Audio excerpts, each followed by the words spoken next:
உள்ளீட்டு ஒதுக்கீடு கிடைக்கப்பெற்று 15 ஆண்டுகள் ஆன பிறகும் முக்கியமான பதவிகள் அருந்ததிய மக்களுக்கு மறுக்கப்படுவதாக ஆதித்தமிழர் பேரவை நிறுவனர் அதியமான் குற்றம் சாட்டியுள்ளார். உடுமலைப்பேட்டை நகராட்சி அலுவலகம் முன்பு ஆதித்தமிழர் பேரவை சார்பில் இந்திய விடுதலை போராட்ட வீரர் பொல்லான் அவர்களுக்கு திருவுருவ சிலையுடன் நினைவகம் அமைத்து தமிழக முதலமைச்சருக்கு நன்றி தெரிவிக்கும் பொதுக்கூட்டம் நடைபெற்றது. நிகழ்ச்சியில் பேரவைத் தலைவர் அதியமான், ஈஸ்வரசாமி, திப்பம்பட்டி ஆறுசாமி உள்ளிட்டோர் பங்கேற்றனர். பேசிய அதியமான், அருந்ததிய மக்களுக்காக அதிமுக ஆட்சி காலத்தில் என்ன செய்தது என எடப்பாடி பழனிசாமி குறித்து கேள்வி எழுப்பினார்.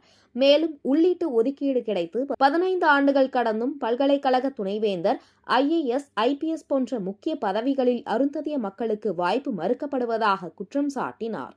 இந்த பொதுக்கூட்டத்தில் பேரவை நிர்வாகிகள் மற்றும் தொண்டர்கள் திரளாக கலந்து கொண்டனர். எவ்வளவு நாம் அனுபவித்திருக்கிறோம் என்றால் முக்கியமான பதவிகளிலே நமக்கு மறுக்கப்பட்டிருக்கிறது. வைஸ் சான்சலர் என்று சொல்லக்கூடிய பல்கலைக்கழகங்களின் துணைவேந்தர் இதுவரைக்கும் ஒருத்தர் கூட வரலைங்க. IPS இல்ல, IAS ஆட்கள் இல்ல, ரிஜிஸ்ட்ரார் இல்ல, registrar of IG of registration இல்ல.